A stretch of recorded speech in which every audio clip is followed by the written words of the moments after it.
Hey guys, welcome back to Jack Colorado Explorers. It's going to be a little bit of a different video today. I've had a lot of people ask if I could tell Jackson's story from the beginning. Any of my newcomers, you're catching it early. So I'm pretty much just going to start from the very beginning and when Jackson's story began. And so, meet my son Jackson. My name's Jackson, and I'm 15, and this is my story. So this is Jackson's start. This is when everything started to begin. As he developed in the womb, you could see his cute little baby face. And delivery was very hard. Pregnancy was very hard. Sick all the time. And as the delivery date came, he had major complications, emergency C-section, and he was strangled from his he was being strangled from his armpits down by his umbilical cord. They put him in a little oxygen tent that went over his head, so it forced oxygen into him. There's my sister meeting her nephew for the first time. And those two, inseparable to this day, Jackson and Kynan. Here I am, meeting my boy for the very first time after C-section. And here we are, inseparable, just like Kynan and Jackson. Me and Jackson have had a long road, and that's where it started. Here's his first little mugshot. He's so cute. Always thinking, always thinking. After a few days in the hospital, we got to go home.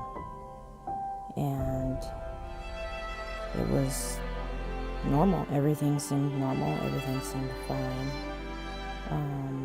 My mom giving him his first bath. She did it for all her grandkids. There he is sleeping after his very first bath. Always thinking, I'm telling you guys, always thinking. Here I am trying to do his first bath. He was not a happy camper. And there's my other niece. They were only 3 months apart. Little mug shots. He was so cute and he was so tiny. He only weighed 6 pounds, 13 ounces when he was born. Always into things, getting into the Christmas parties. Just normal, happy little boy. Digging in the sand. You can see he was always had that look on his face that he was thinking, and he was just always super happy. You can see here as his face starts to get a little smaller. Right under his eyes, you can see how he begins to get kind of swollen underneath his eyes. These two were completely inseparable, and I've showed you that blanket in the background. I've showed that to you guys plenty of times, just rubbled. And he made it to his first birthday. Love and life. Just a happy, happy little boy. There we three are, just a happy, cute little family. It's always been us three. That was his first Halloween as Superman. Like I said, he did a lot of the normal things that normal kids do. Christmas, his first Christmas, or his second Christmas, I guess. Always eating, always eating. You guys can see he had yogurt, which helped with the bacteria in his stomach from the reflux, climbing rocks, playing in the park. I mean, he did normal things that all normal kids do. But you can see he was always so happy. There's his first Easter, or his second Easter, I should say, thinking he could fly, hunting for eggs with his cousins, with his dad. Sorry about the light reflection. Here's his first day of school. You can see how excited and happy he was to start school. I already showed you this picture of him in the park. He's so cute. He did normal things. He played soccer. He started soccer when he was 3 years old. And there he is. He played in the snow with his brother. Like I said, inseparable, these two. back in the day when it used to snow in Colorado. Here's his third birthday. Always with that look on his face. He was not feeling good. At this point, he had already had his tonsils and adenoids taken out. So he still was not feeling good. But he always kept that smile on his face.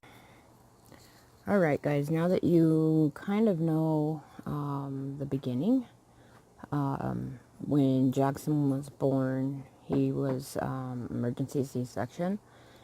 He was wrapped in his umbilical cord from his armpits down, so he was unable to come out, and which caused his oxygen to, how can I explain, like, kind of like he was being strangled. So that's why he was in that oxygen tank. Okay, so that's kind of the beginning. So as he came home, he was a nurse, like I nursed him, but he seemed to always spit up, always be projectile vomiting. So we put him on formula. That seemed to make things way worse. He never cried like he was in pain. He more or less just threw it up. So we switched formulas again, and we talked to his pediatrician. His pediatrician recommended we see a GI doctor.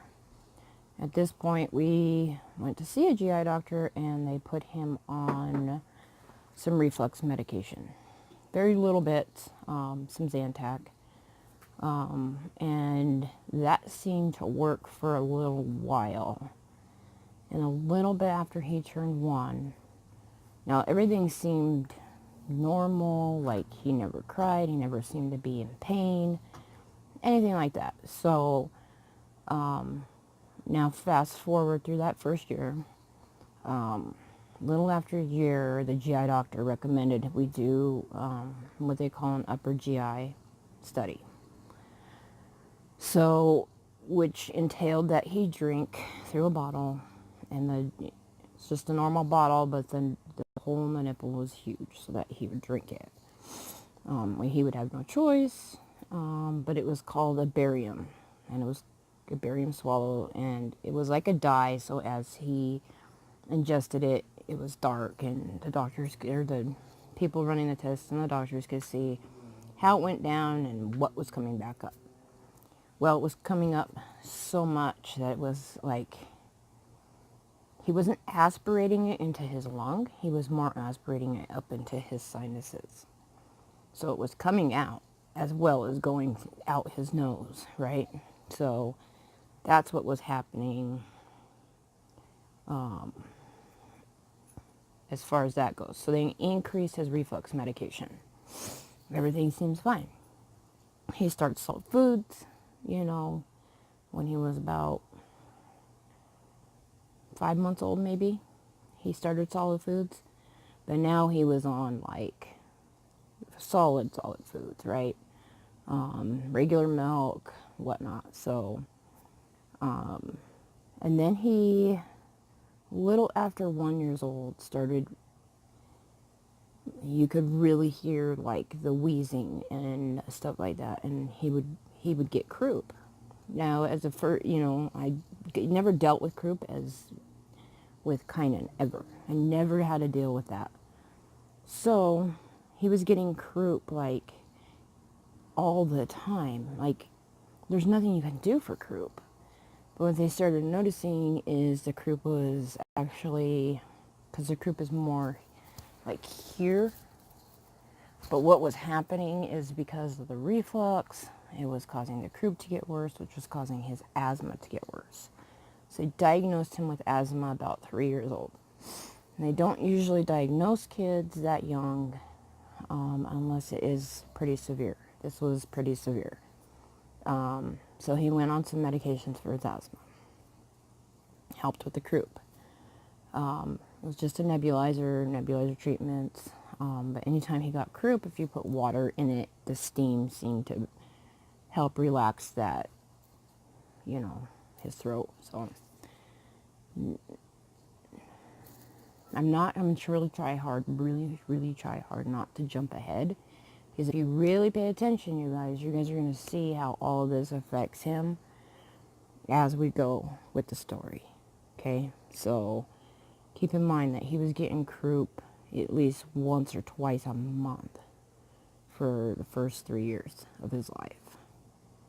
So the GI doctor at that time, because he was having such bad reflux, but it was affecting his throat, he was getting strep throat.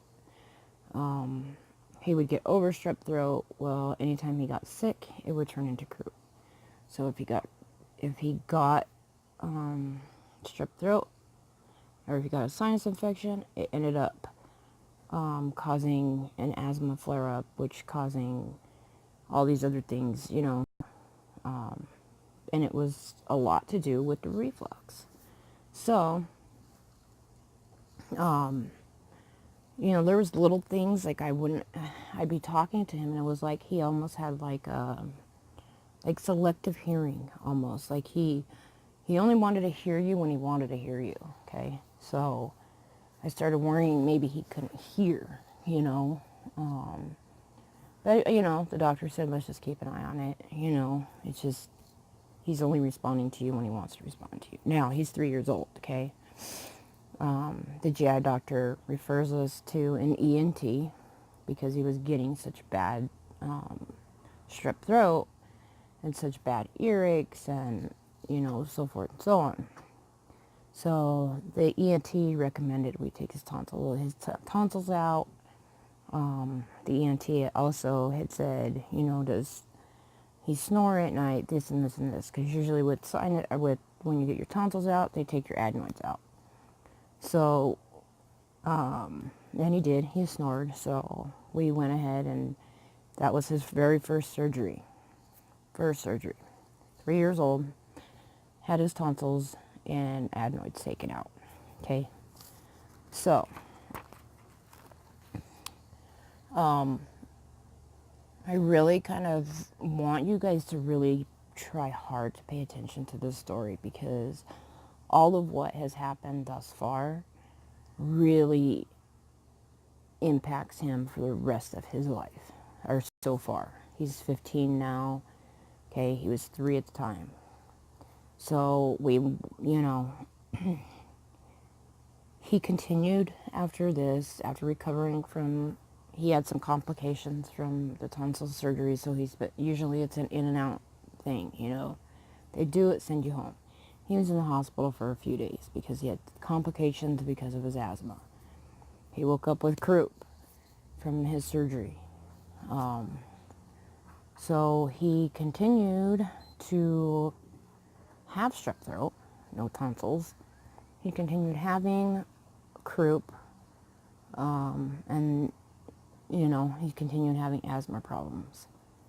So they recommended, he start exercising, this and this and this. So, we went ahead and got him in school, got him in preschool, and, he loved it. He loved having, just that time with his friends, and he really clung to it really well. Like, he never cried when I dropped him off. He just went right in. Now, my niece as well, that is his age, also started school and started at the same time. And she clung to him for like that social anxiety, where Jackson didn't have it. He just was like, I'm in, I'm going, cool. He loved it. So, now he was still only 3, right, in preschool, and he was still dealing with a lot of the croup issues. So we went in to the ENT again, and they recommended they did some testing. They could see he had all this infection up here in his, right here. Okay. Now when you're little like that, and I believe until you're about 12 or 13, these sinuses up here aren't even formed. It's just like open, right? So, but these ones are. They can see all this infection up in his sinuses here. So they went in and cleaned him out. And then, a month would go by, and now he's in school. So, there are germs. And he continued being stuffy and snoring. And they were, so we went back to the ENT a few months later. They cleaned him out again. Okay, now we're up to 4 surgeries. Well, they cleaned him out. And this time they found some pretty serious infections. And they could see that through all that, like nothing was draining the way it should be.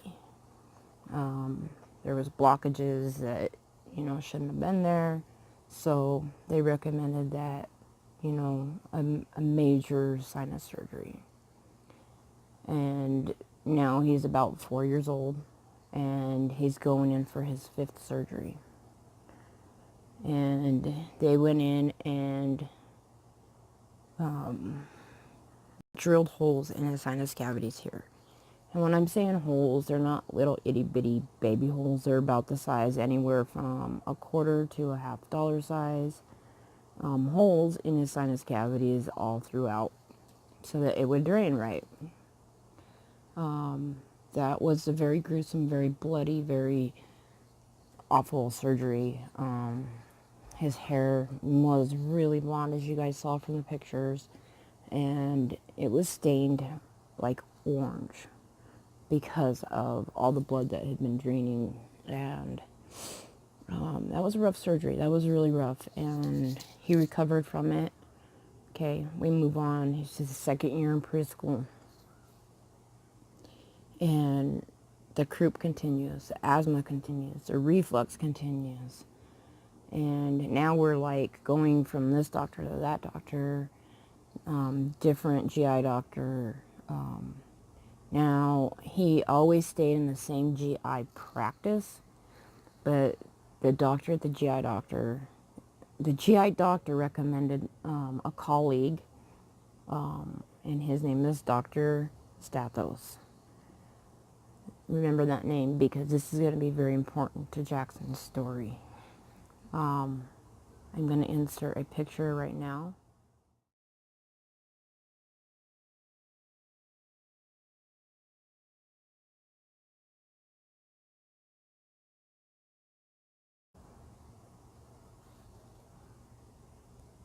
Okay.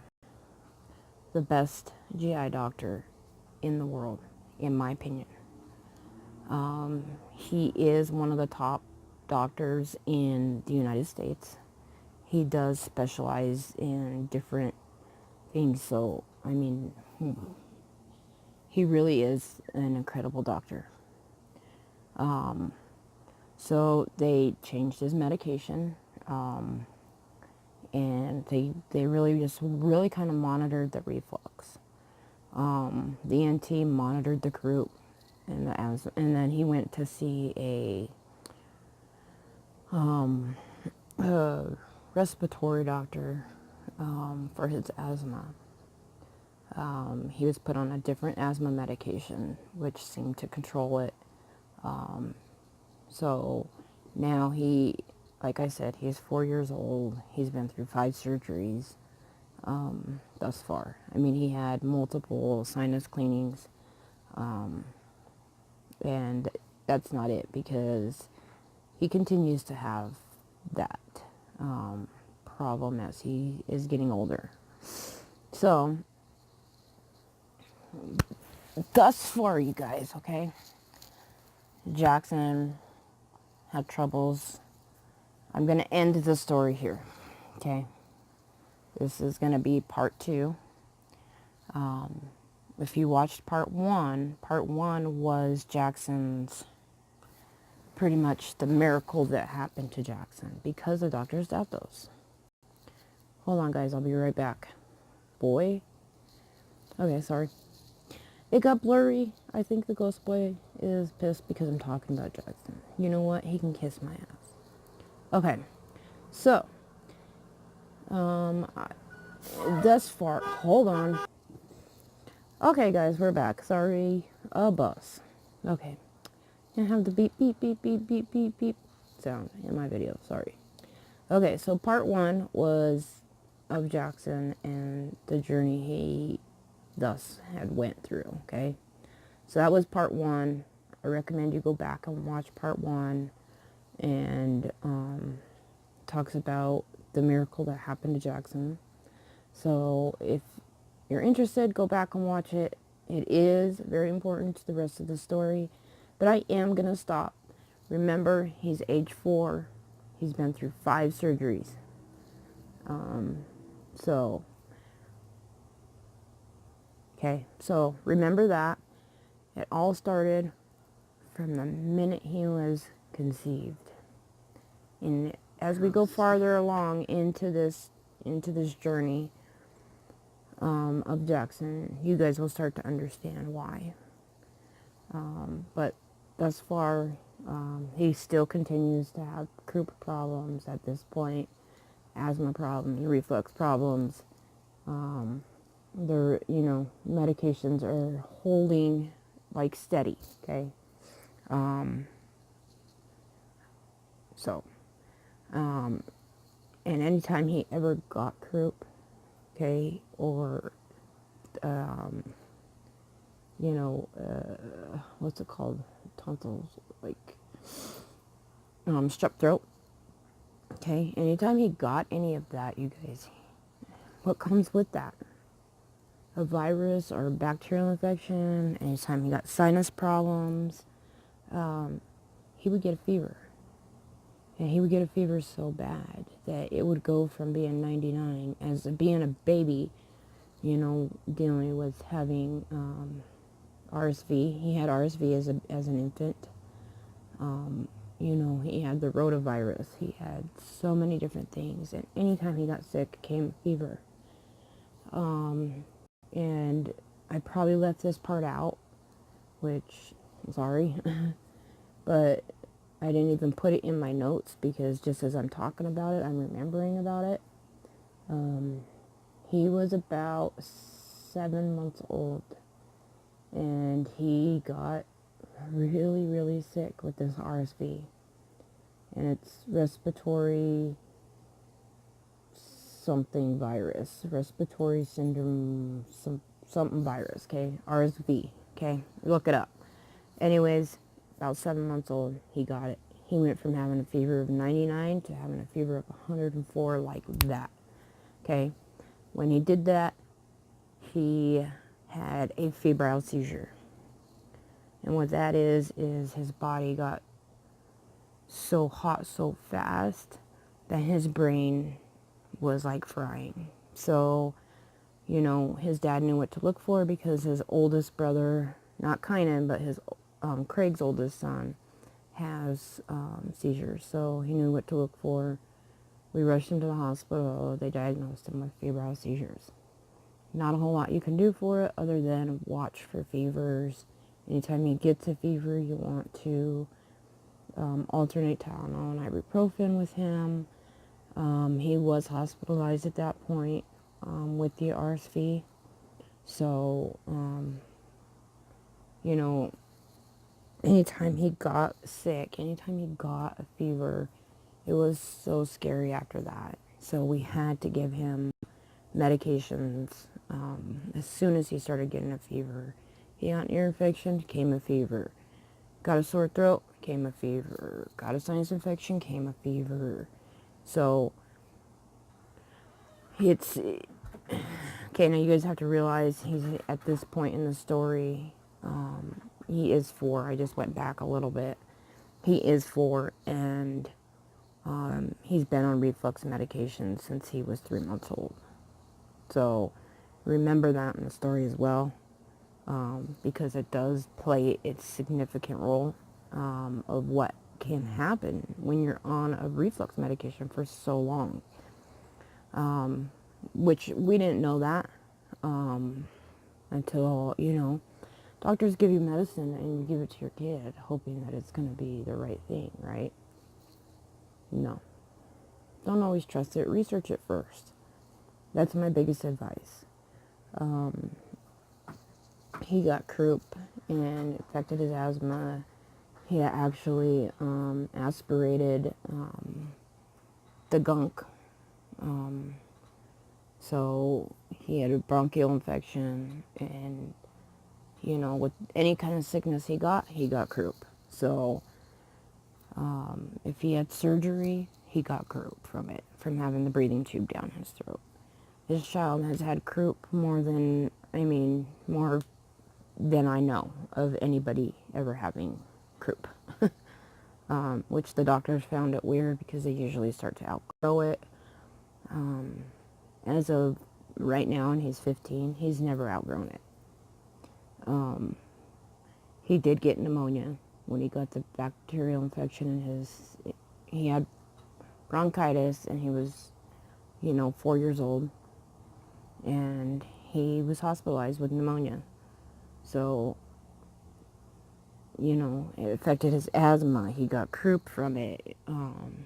You know, and this wasn't the first time that he was actually hospitalized for even just having croup. So, and this is where I'm going to end it. So, I'm sorry I kind of went back just a little bit about the febrile seizures, because that part of it he did outgrow. He no longer has it, but he does still have a problem with fevers, and fevers that are hard to break. So, that's a good thing. He outgrew it. His last one was when he was 6. So he never had another one after that. So thank God. So this is where I'm going to end it, you guys. I love you. I hope you guys enjoyed part of this story. Make sure you pay attention to it, because it does play a significant role as we go along. Leave me in the comments if you guys want to hear more about it, or is it boring, or you don't care about it, or whatever. Let me know. Let me know what you guys want to hear about more specifically, okay? Other than that, you guys, I love you. Peace, love, and faith, and we will see you guys on the next part of it.